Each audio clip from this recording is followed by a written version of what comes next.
Welcome to the Worth Listening podcast, where we focus on having positive and productive conversations around money. I'm your host, Lauren, a 4-time Olympian and certified financial planner. On this show, my guests share their money stories. Everyone has a unique story and experiences both wins and losses when it comes to money.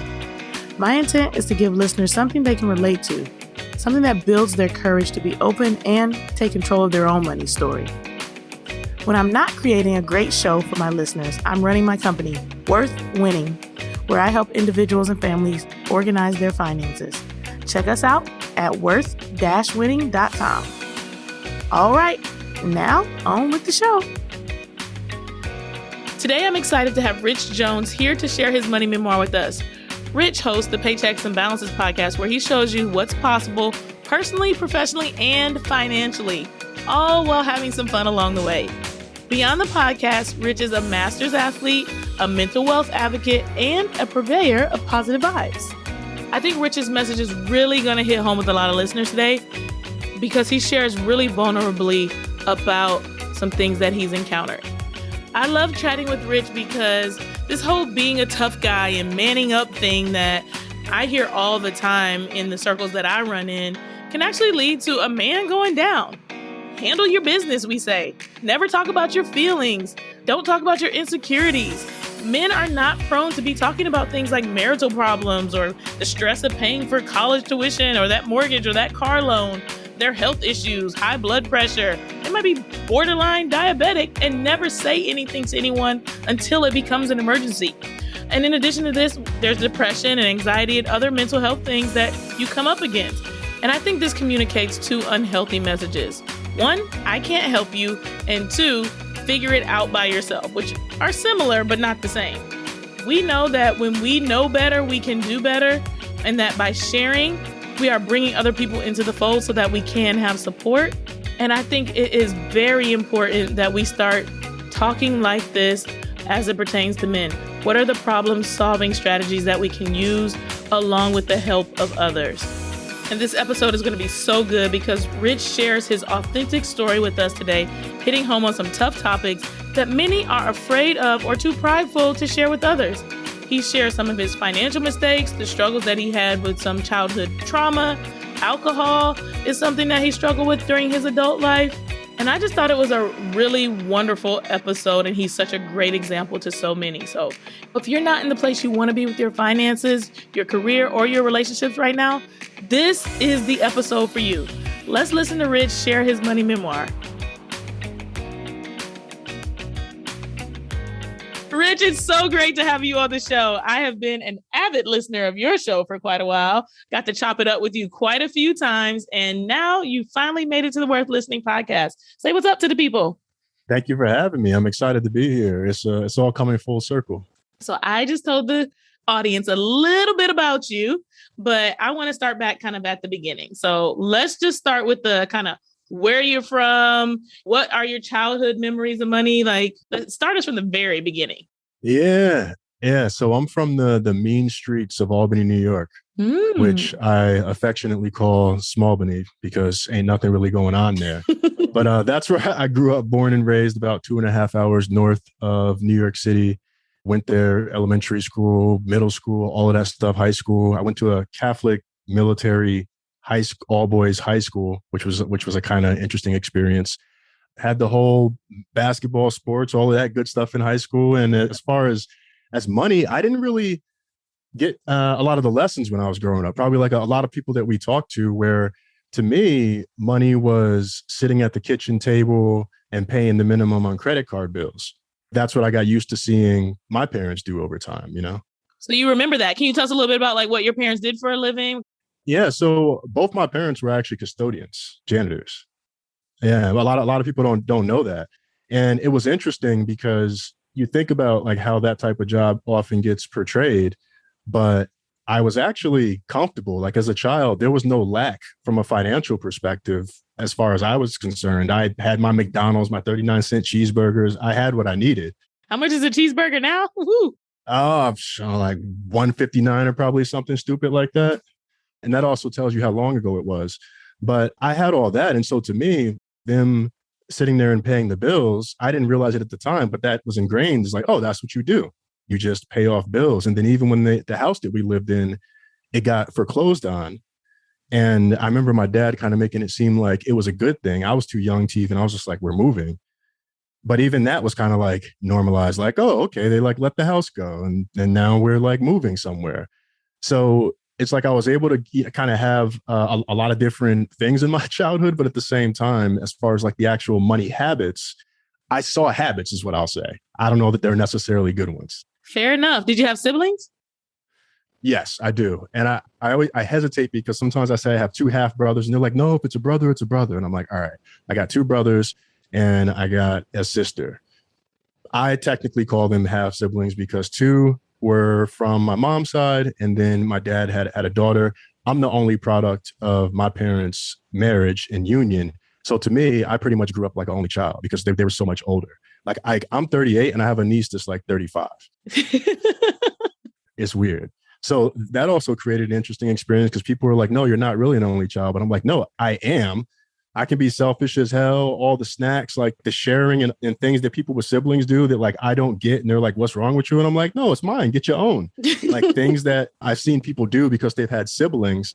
As I've gotten older, I realized like, oh, that's a result because of like me, everything that I had in my house was mine. There was no one, fighting with me over my toys or taking things away.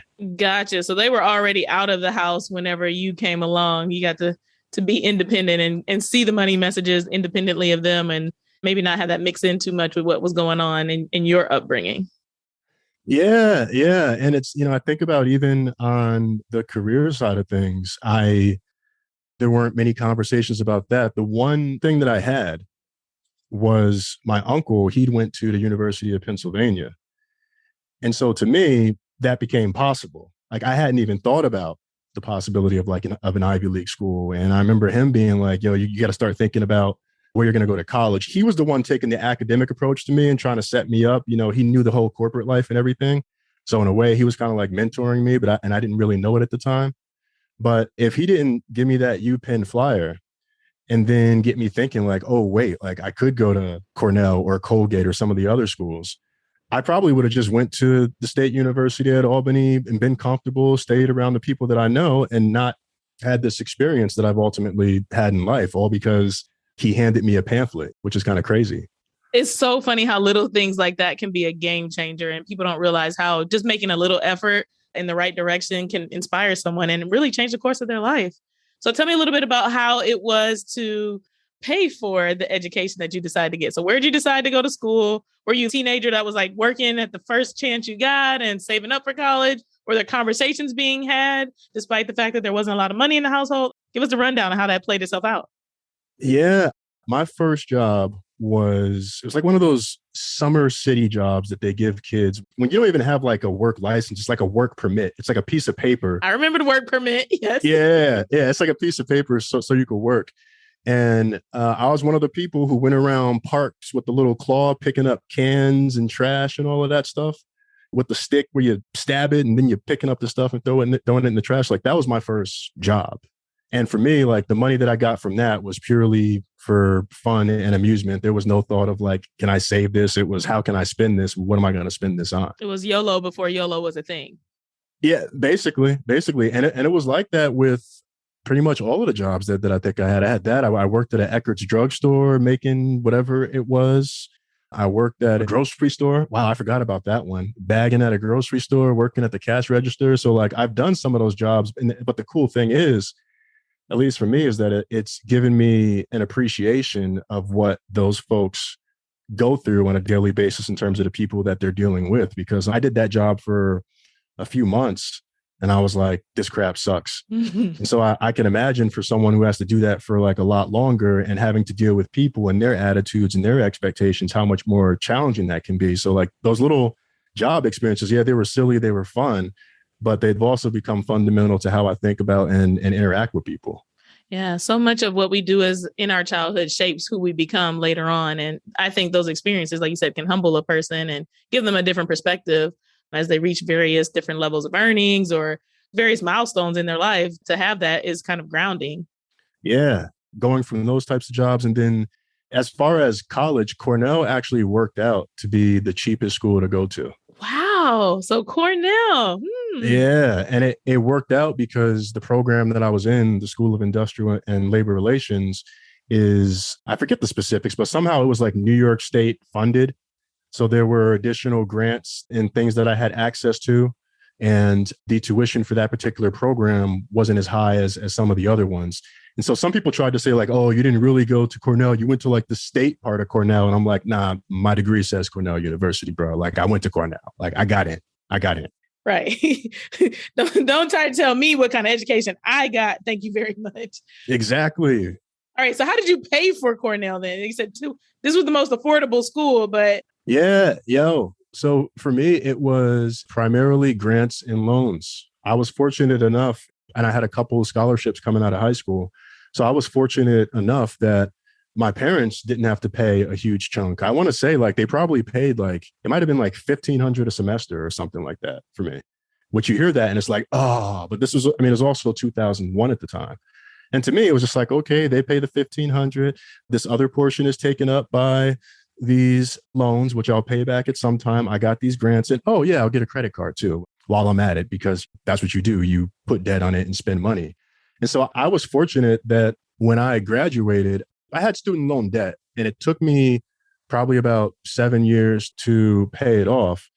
But I was fortunate that because I chose that program specifically and because of the things I had done academically in high school, that I didn't have to worry about that. You didn't have a big mound of student loan debt like so many other people are dealing with. Yeah, it's something that I didn't really even appreciate until the last few years. I started talking to people who I went to school with who are still paying it off. And I'm like, damn, man.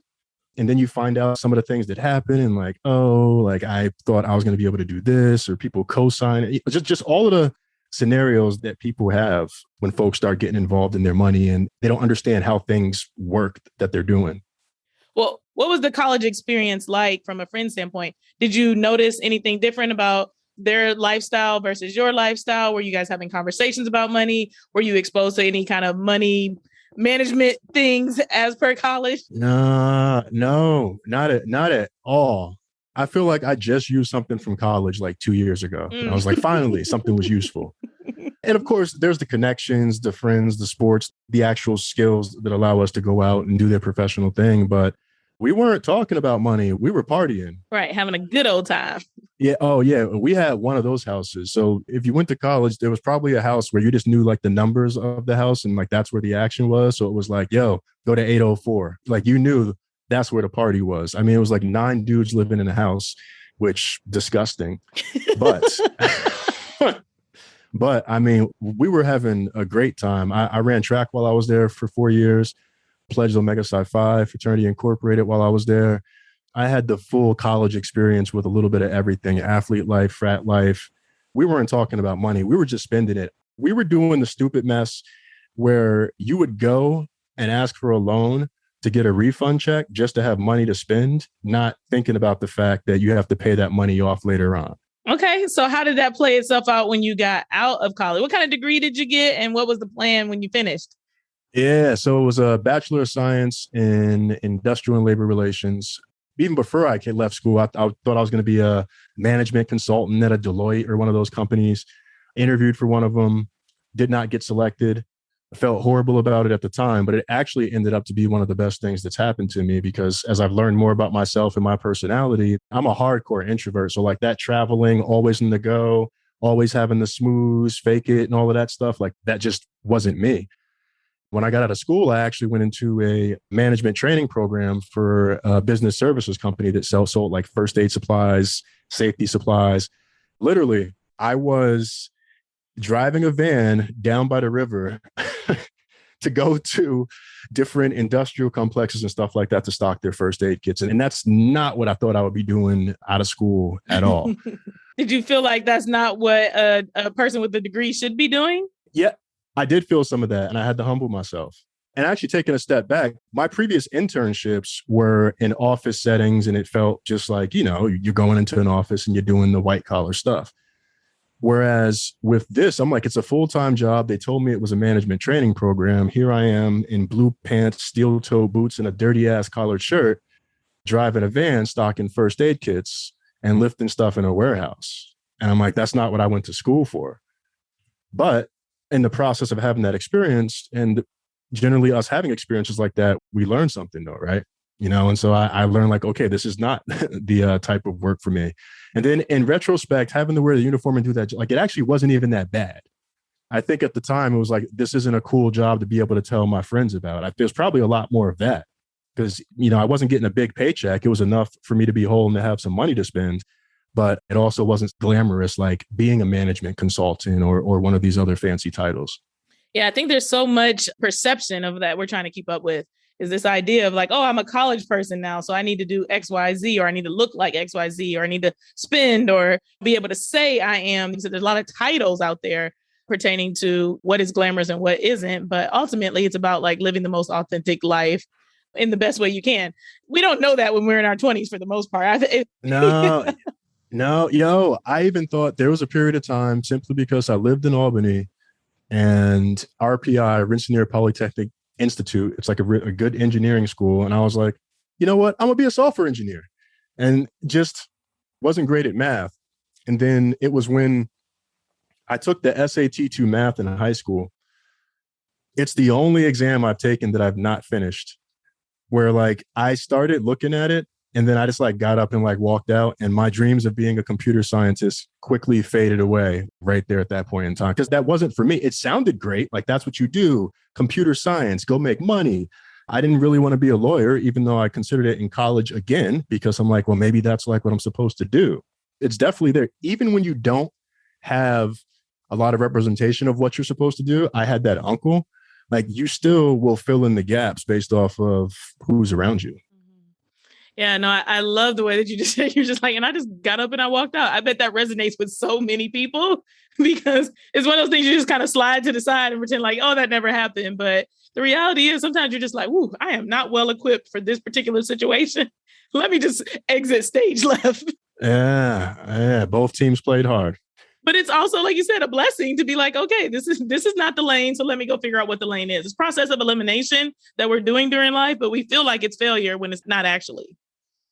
Yeah. And I'm glad you said that, because I was giving a talk earlier and I was talking about how I've moved through my career and had all of these various successes, and even with the podcast and all of these accomplishments.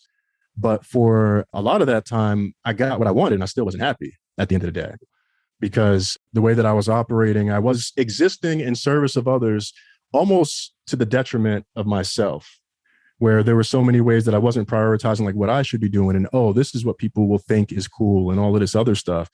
And even a lot of that is a result of the way that I grew up and some of the experiences that I've had in terms of it shaped the choices that I chose to make, and also the choices that I have chose not to make. Mm-hmm.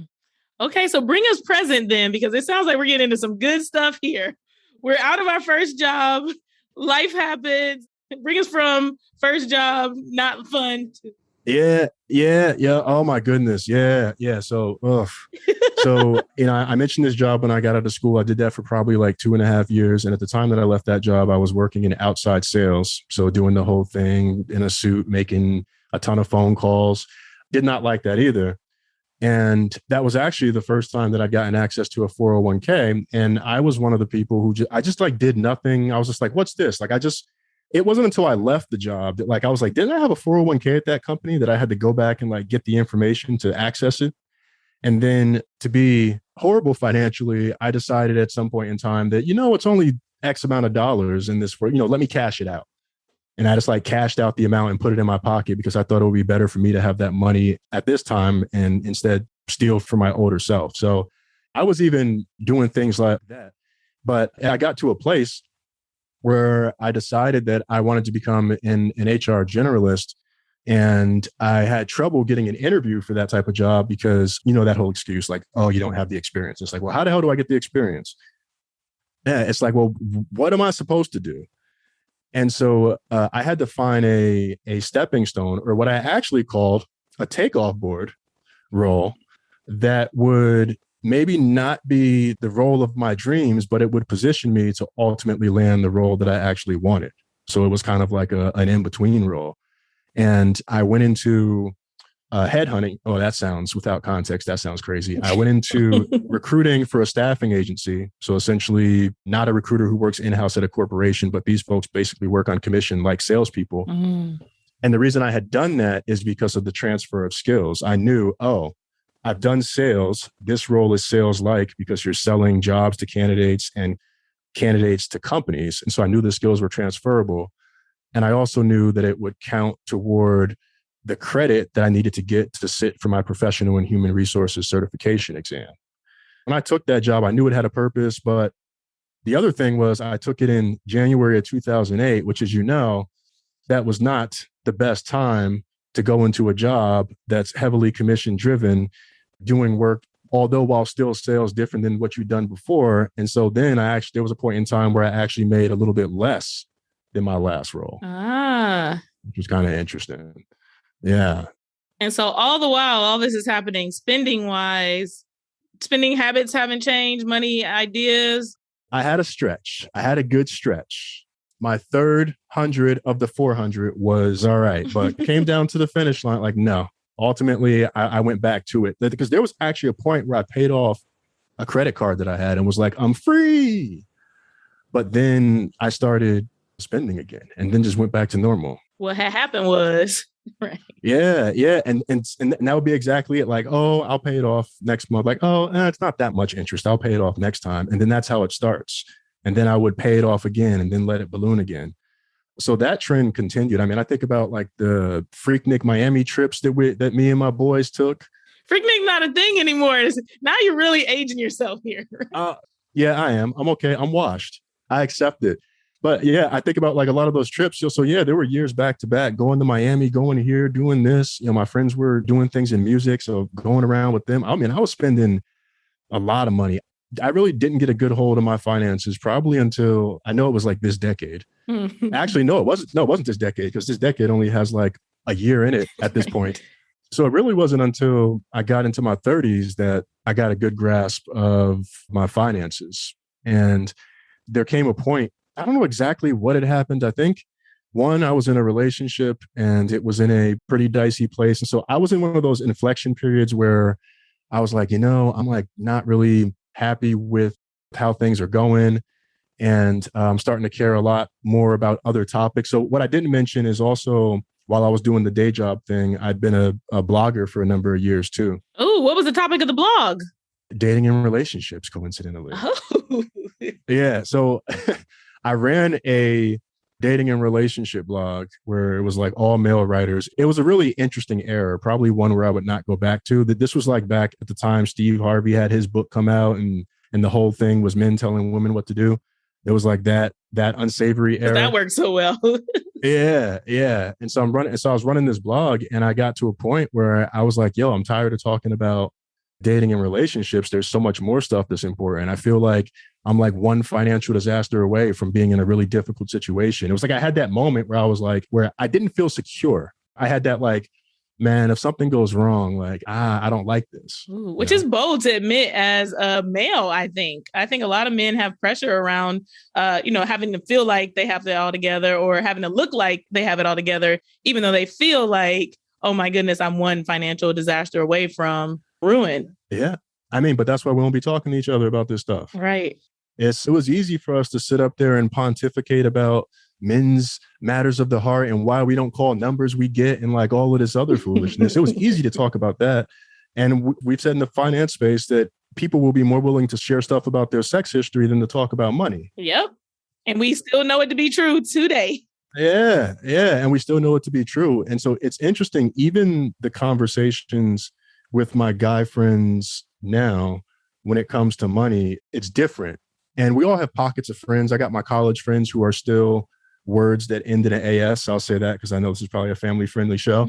But yeah, the conversations now, it's like more like flexing, especially with like crypto and, like get in on this. Or like, you all heard about this? So like, even now, the conversations, it's still not like, I'm struggling with. They're still like that. Oh yeah, I'm holding my own, bro. Yeah, I'm over here making these moves. I just bought that Doge. I just bought that bit. That's true. That is so true. That is also the narrative and the people that I am in circle or in communication with. So tell us then, how did you go from a relationship blog to a financial podcast? And where are you today? Yeah. So it was late 2012, early 2013. I'd had that point where I was like, man, I'm tired of talking about this stuff. I've been writing about it since 2008. So it'd already been 5 years. I felt like I'd said everything about relationships I had to say. And in retrospect, like I really didn't know a damn thing because I was only in my 20s. So who am I to be giving people advice and talking about relationships? And I started looking for my next medium because I realized as a writer, like I was like, you know what? There has to be a medium where it takes me a fraction of the time to get out what I have to say. Because writing an article sometimes would take me like 3 hours. And then I was like, oh, podcasting, I'm just talking. What it takes me 2 hours to write, I can say in 10 minutes. But then I didn't consider the whole thing about editing and production. It ends up actually taking even more time. What he's saying is that this is a labor of love, y'all. Yeah, it is. And then I noticed as I started actually finding personal finance podcasts, because I was like, a little market research. I was like, let me see what's out here, that I couldn't find something that spoke to me. It felt like a lot of the shows were somebody talking down to you and making you feel dumb for things you didn't know, or there was a lot of jargon that was being thrown around, or it just didn't really feel relatable in terms of who was hosting the show and what their life was like compared to mine. So I wanted to create something for people that look like me, for people that don't prefer to be made to feel dumb for not knowing certain things. And my first podcast, it went under a different name, which will not be revealed today. But yeah, later that year, November 2013 is when I started my first podcast. And that show was initially supposed to be what Paychecks and Balances became. But at the time, we felt like money wasn't cool yet as a topic at the time. Right. It's cool now. And so we felt like we needed to talk about like all of these other topics to keep people around. And we would like sprinkle in little tips. And we noticed over time that it was harder to grow that way too, because you can't appease everybody. We were just so broad in everything that we talked about that it was harder for us to grow. And then in 2016 is when I took the whole niche down approach, the whole like stop trying to talk to everybody, talk specifically to your audience. And that's really when I first started focusing on work and money specifically. And that's what I've been focused on ever since. So this is, 2021. Yeah, this is officially 8 years. Yeah, 8 years podcasting. And it's been quite the journey. I've actually gotten better with my finances as a result of being a podcaster because of how much I've learned and how inspired I've been by a number of the guests that have been on the show, including yourself. Well, thank you. If I do say so myself. If you're ready to take the next step with your finances, I invite you to register for the Welcome to Wealth live online program starting January 2022. You can learn more about it at worth-winning.com. And of course, it's holiday season, so we're running a Black Friday, Small Business Saturday, and Cyber Monday special. As a podcast listener, you're going to get a discount if you use the coupon code WWPodcast to save $150 on the program. So I hope to see you in January so we can change the trajectory of your finances. You actually took the words right out of my mouth. I was going to ask, what was your financial journey like at the beginning of the podcast versus like where you've come through today or gotten to today and how you started organizing things? Yeah, it's important to mention that there was a stretch that was not so great where I was in a relationship that went how relationships go, y'all. Every relationship isn't great. But what happened is I said, you know what? I'll add you as an authorized user to my credit card. Yeah. And so the relationship went on. But when it ended, I was the one stuck with the credit card bill. Holding the bag. Now, I was holding the bag and there was this not securing the bag, holding the bag. No, I had secured debt. That was it. That was the only thing that I had secured from that situation. And so at that point in time, the credit card debt total had gotten up to about $20,000 spread across 3 different cards, I think at the time. And it was one of those situations where on one card, I was paying 3 digits a month in interest alone. Like that type, just months of paying $120, $130 in interest alone. Jeez Louise. And so to alleviate some of that, zero balance transfer card, because that's always the solution is to move it onto a zero balance transfer card way. It's so easy. Everyone should do it. Yeah, it's just so easy. But that actually turned out to be the beginning of how I would pay off that debt. Now, I didn't follow like a formal Dave Ramsey snowball or anything like that, but I knew that card where I was paying triple digits in interest, I was like, that's got to go. So you got a break from it. You started paying it down. You started talking about finances on a podcast. What was your level of financial knowledge if you had to kind of give yourself like 1 through 10 at the point at which you started the podcast? Oh, I mean, it was probably like a 2 or 3, to be honest. And my whole approach with podcasting is I'm not a financial expert. I don't call myself that. Folks like yourself who've done the appropriate work and gotten the appropriate designations, you all are the experts. I'm just a brother who's made some mistakes and isn't ashamed to talk about it. And that is the key thing, is having these discussions. That's the premise of this podcast, is sharing your story so that other people realize they're not alone, because the discussion is the most important thing. Of course, I want everyone to have a financial planner, but at the same time, if you can learn from what Rich is talking about today, like, why not? If you can feel empowered by someone else's sharing, that's exactly the purpose of what we're trying to accomplish here, so that people are able to make educated decisions instead of making decisions that they feel like, oh my goodness, I messed up. I'm so embarrassed. I can't move on. Yeah, but I experienced a lot of that still. Even as somebody in the personal finance space, I was pulling my personal finances together. And I was in personal finance, I think, before I realized that I was like formally in personal finance.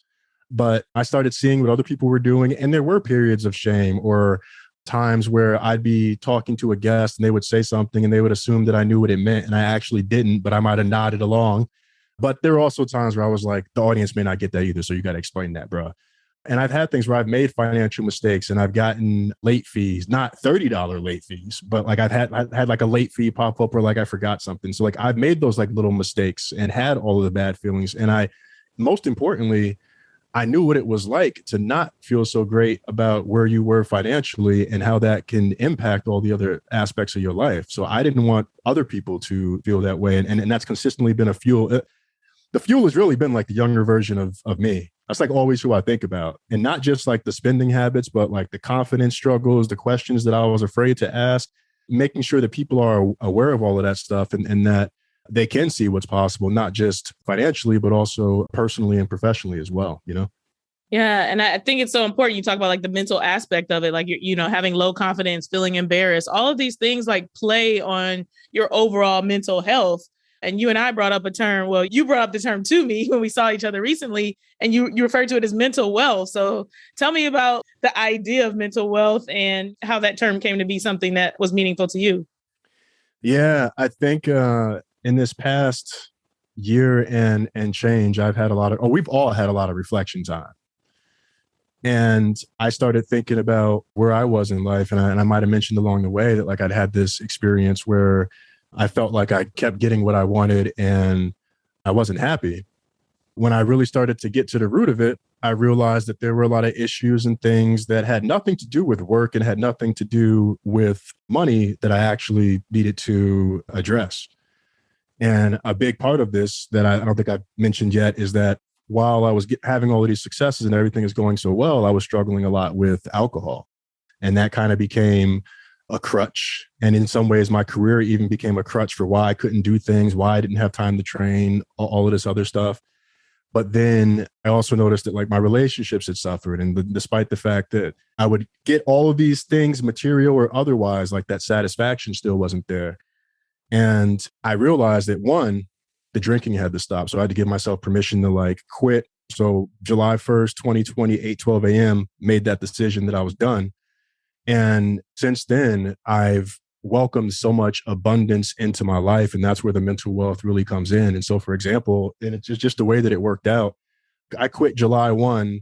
A week later, I'm basically working with a leadership coach who believed in me based off of a few conversations we had. And he took me on pro bono before he even knew that I was going to quit. So I started working with a leadership coach. I'd already been seeing my therapist. So I kept that going. And things around meditation and just like and how I take care of myself and process things. I had to learn that. And what people don't talk about is when you've spent so much time suppressing and numbing that when you're fully clear of those things, you actually have to like relearn some basic skills where before the alcohol or whatever you use to cope was the only way that you could get through that thing. So I've had to relearn how to have some basic conversations that require vulnerability. I've had to learn how to actually apologize and how to do some really basic things. And a lot of what I've struggled with in the alcohol, that going back to what we were talking about, like childhood experiences, that's all tied back to that stuff too. And so that's like the work that I've like really had to do that's like helped me build this mental wealth where, you know, again, I mentioned the coach and that, and I have these different people in my life. And it's no surprise that when I started taking better care of myself, I started working out more. I'm working with this coach. I'm in a mastermind. I've got accountability partners. Then my business starts making more money than ever before. And it just felt like a season of abundance. Like money just started like coming to me. Yeah, you are dropping so much knowledge. I mean, it's really gems in the form of transparency. I actually can't name a situation where I've heard a gentleman talk about seeing a therapist, talk about alcohol being a problem and wanting to do something different in light of that. And doing those things that, like I said, sometimes people are now saying that they're not cool. You know, it's like, it's just a drink, dog. It's just it's not a problem. There's so many things that are done to justify and things that are not going right in my life. But, I don't have time to work out. I don't have time for this. So-and-so is holding me down. This is keeping me back. We're full of excuses because we have so many distractions. And for you to say that as, like I said, as a man, but then also a man of color, I think that is going to be a game changer for someone listening. I know it's certainly a game changer for me to even hear you say that. I appreciate that. And I'm going to take it a step further because while we're having this conversation right now, I'm actually on a mental health leave from work. So I'd gotten a new job earlier this year, the most purpose-driven job that I've had, still working at the same company, doing diversity and inclusion work, where essentially I'm almost like a social worker for people who are struggling in their career that also happen to look like us. So what I underestimated is how taxing that role could be from an emotional perspective, because I might have someone come to me in tears. You never know. When you get to talking about people's careers, you end up talking about everything because it's never just about the career. There's always other stuff at play. And I get this job in March, and at first I'm out of it. I start in April. I'm excited to get going. And then a few months later, the panic attacks begin. At this point, I knew that I had ADHD, but then it became really difficult for me to do basic tasks, and I couldn't figure out why. And I saw people on my team around me, because it's a very emotionally intelligent group that I work in. And I saw people around me start to create time for themselves or take time off. And I thought to myself, that's when I was like, yo, I got to give myself permission, man. The last time I'd had more than 30 days off was 2014 when I drove across the country to start working at Google in the first place. And since then, it's been go, go, go every year with maybe only taking 2 weeks off. And it's usually not a true 2 weeks off because it takes time to come down from work when you go on vacation. And then you start dreading going back to work before you actually get back. It's real. And then it's so real. And then you throw on top of that, for content creators, folks like ourselves, I was using vacation time to go to conferences. So now I'm really down to even fewer weeks per year of like true rest. And I started that mental health leave at the beginning of September, and it is the best gift that I could have given myself. So does it pay off financially right now in terms of my bank account? No. But what I've learned about why I do some of the things that I do has been tremendously powerful, because I don't know if people know this, when you have to sit alone or be alone with your thoughts, like truly alone with your thoughts, that can be some really hard work, especially if staying busy and achieving and searching for worth is how you've coped and managed to avoid and not have to deal with some of these underlying things. Mm-hmm. But for me at that point, I'm like, man, like I kept getting job after job and like, here I am on leave, like what's going on? But then a lot of thoughts that I didn't have time or had been suppressed before started to come up. And then I realized I had to confront some things, like even confronting that I'm a survivor of childhood sexual and physical trauma. And so that makes a huge difference on how someone grows up. Knowing that my dad used to drink, And now I realize in retrospect that he probably had mental health issues himself from when his family left Mississippi. And the reason that they left was because when he was a child was because the KKK burned down his family farm. Oh, wow. And so imagine what that does to a child. And then I see him and then his experience and I see that. And then the imprint that that creates on me. Yeah, it's no surprise that I ended up drinking. And it's no surprise that like I've had this constant quest to be liked and that I've had like, you know, these struggles with alcohol and like why I deal with rejection probably worse than so many other people. And like, and these are things that I would not have been able to accept and move beyond, even learning during this leave that I've had PTSD for most of my adult life and didn't know it. These are things that like I wouldn't have been able to like start moving past if I didn't give myself permission, because as hopefully as folks here, I'm saying here, like, you know, I got the good job. Yeah. I work at the Google. I make good money. Like I'm safe and secure. Everything is taken care of. I have no lack, or at least I thought I had no lack, but I did. And it turned out that that was actually the most important work that needed to be done. This is just too much for me. I don't even know where to go next. I mean, there's so many things. So, I mean, you just talked about this idea of lack, and I brought it up to you in the term of mental wealth. What would you say to kind of summarize to someone that's listening out there, a gentleman specifically, because like you said, we've got all kinds of different listeners, but I don't know that we talk to the men enough. So your finances are raggedy. You know that you need to make some changes in your personal life. You've not been brought up in an environment where it's okay for a man to be vulnerable, to talk about things. How did you even get to a space where you were able to talk about it? Talk to these guys and tell them, like, what is step number one to take if they're listening right now? They're like, bro, I need to do something similar to this, but I'm scared. Yeah, yo, you got to give yourself grace, man. You got to give yourself some grace, and and it sounds super basic, but like you got to be like, yo, it's okay, whatever it is. Because I think a lot of times we know about these various things deep down that like drive us nuts or are why we are the way that we are.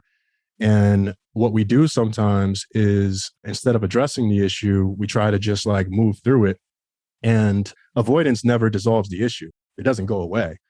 So then what ultimately ends up happening is we wait till we're at the point that we're at a breaking point where we're so frustrated that we're acting out of character, or we're now hating our job and now we're falling into more destructive habits. And now you're stuck in a cycle that you can't get out of because you're not moving intentionally.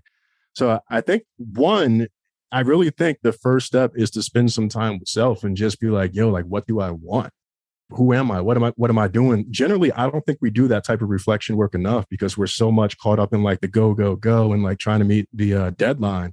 Mm-hmm. But bruh, like trying to save X amount of money, chase dollar amount, like all of that stuff, it ain't going to work if there's some underlying issue that is the reason that you're ultimately chasing that thing.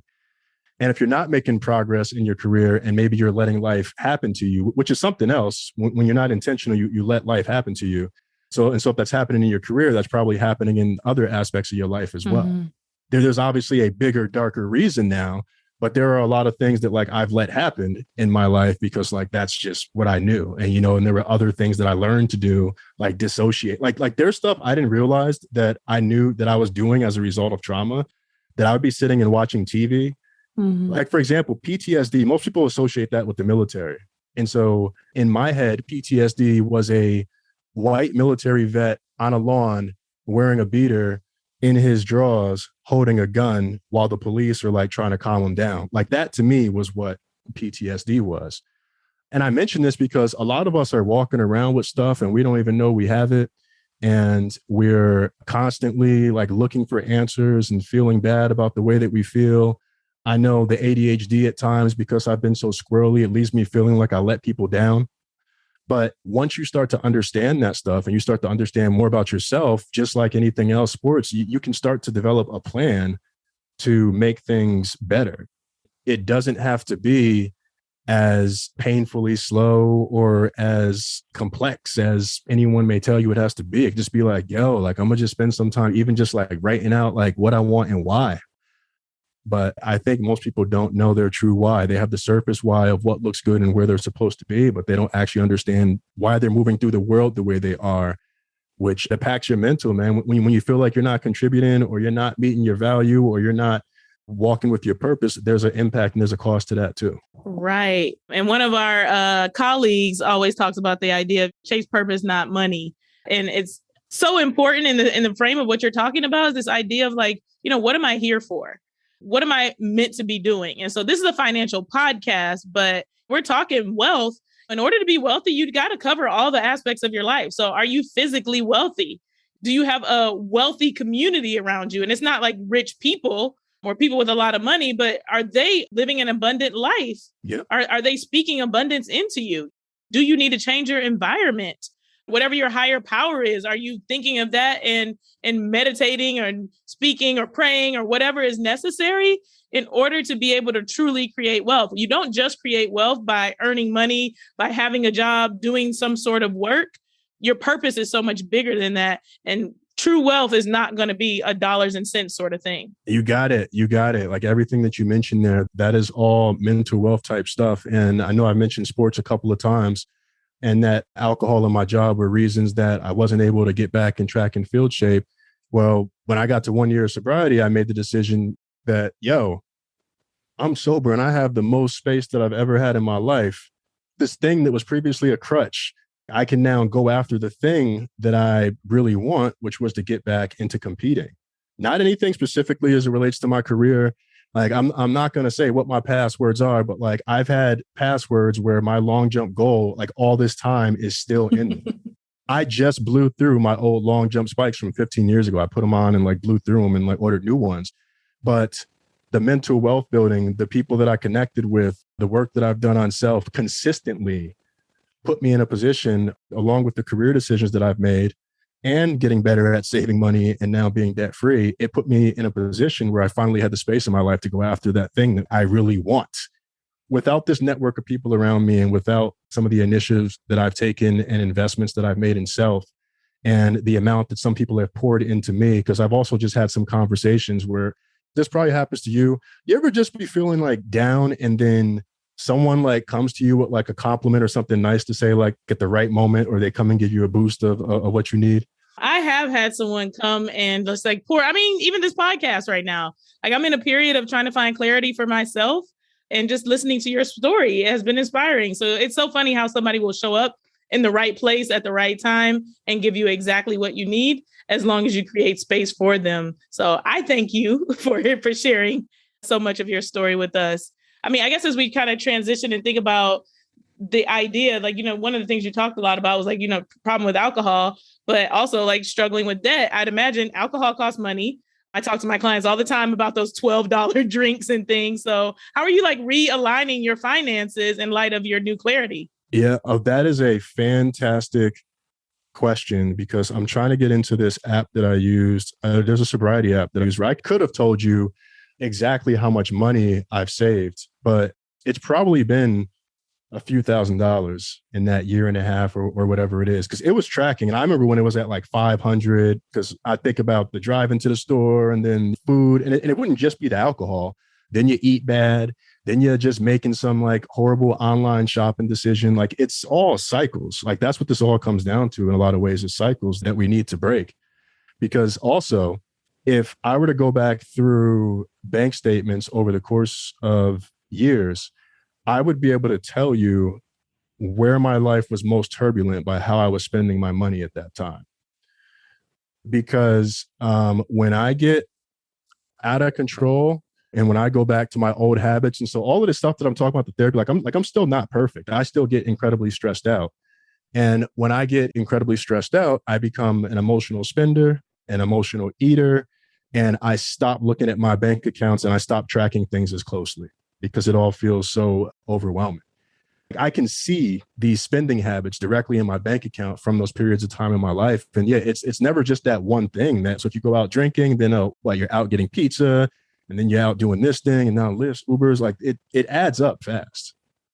It very much so does. And I think you brought home like some really good points about like how it's just this one thing, but this one thing leads to so many other things. And the true reason you may not be reaching your financial goals may be having to deal with something like that. All right, so let's wrap it up. This has been an excellent conversation. I could talk to you for at least another 2 hours, but I'm sure people are on their way or almost to their destinations if they're driving or commuting in. Hopefully not their final destination, though. Not their final destination. So we're going to do what I like to call the final sprint. And this is where I rapid fire some questions at you and you just tell me whatever you're feeling.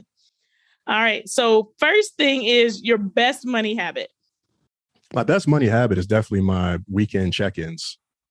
That's when I sit and go into, there's a software that I use. It's called Tiller. I'm not affiliated with them, but it basically allows you to import all your account stuff into spreadsheets. I know there's different things about like, oh, I don't want to have to connect my stuff to another app.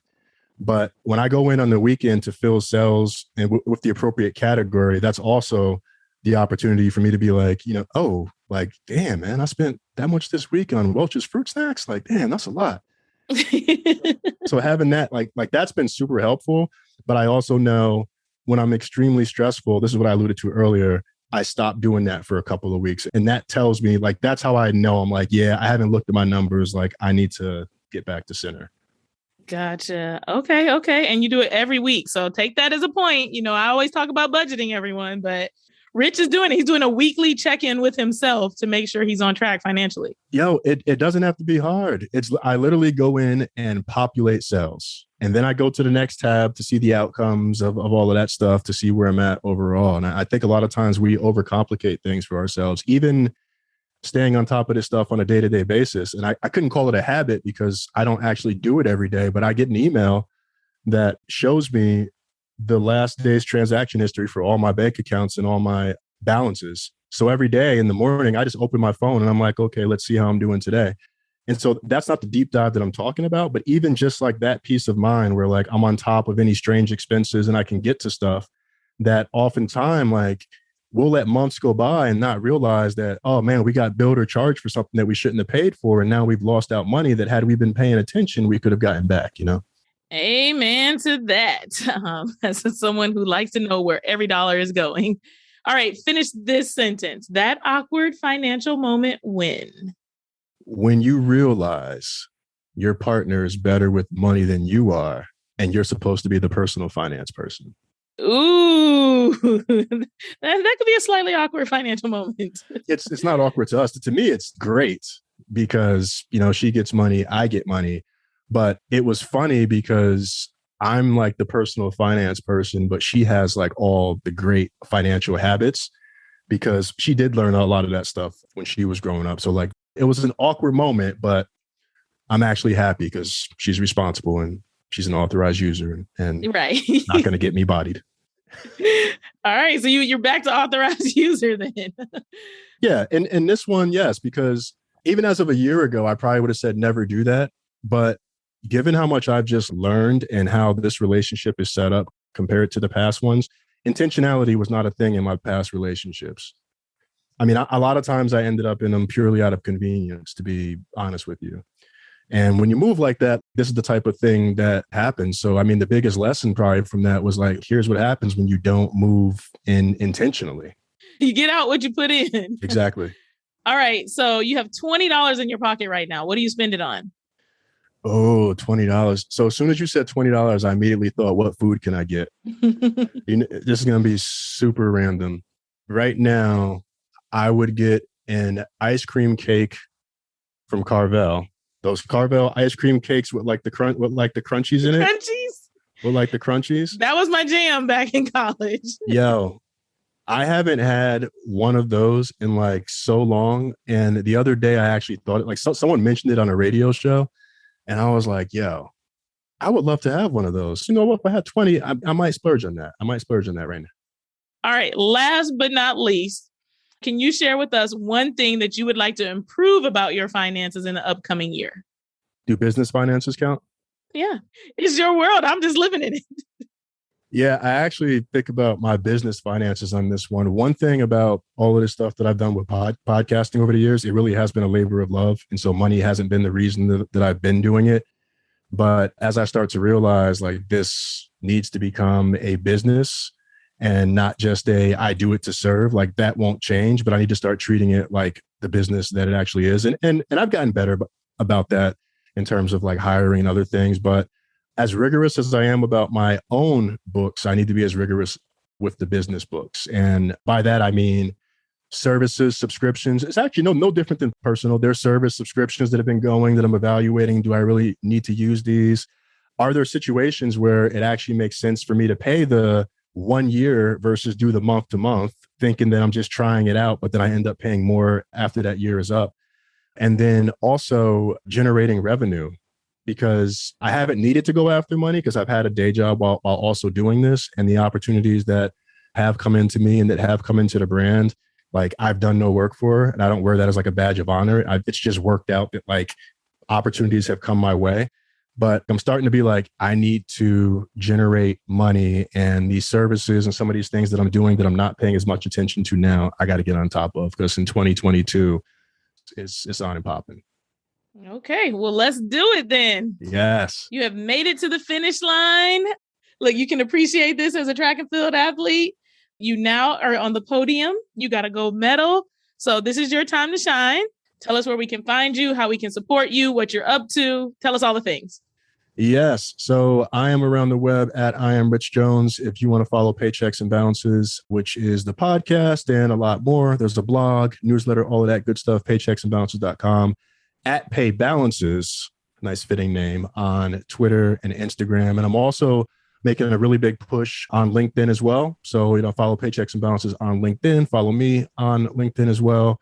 And yeah, I really appreciate you having me on. And with the season of my life right now, the mental wealth is probably the biggest part of everything, because really giving yourself permission, I think, is just like the parting thought, because had I not done that at these critical points and junctures, one, with making that decision to quit, two, with giving myself the space to take this leave and have this reflection, we're not having this level of conversation that we're having today. So I encourage people, for as comfortable as it may be, spend some time with your thoughts and give yourself grace, because whatever you're struggling with, someone else is struggling with it too.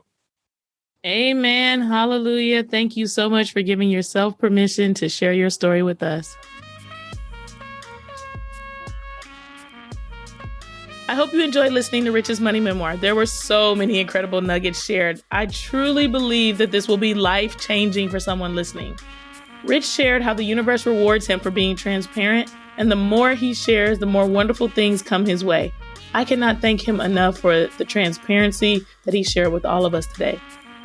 He talked about how he can look at his bank account and tell when he was struggling the most in his life based on the way that he was handling his finances.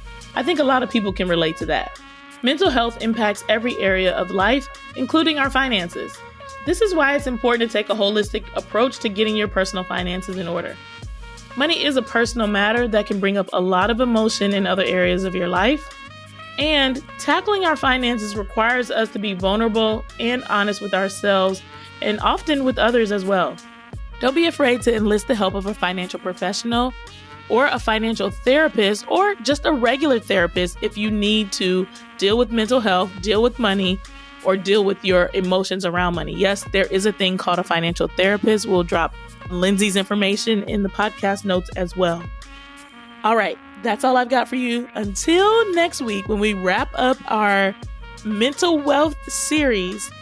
As always, if you have questions or suggestions for guests, or you would love to be a guest yourself, please don't hesitate to hit us up. We love your feedback. Also, rating and reviewing, please do it. Share this podcast. If you're enjoying it, someone else might enjoy it too. All right,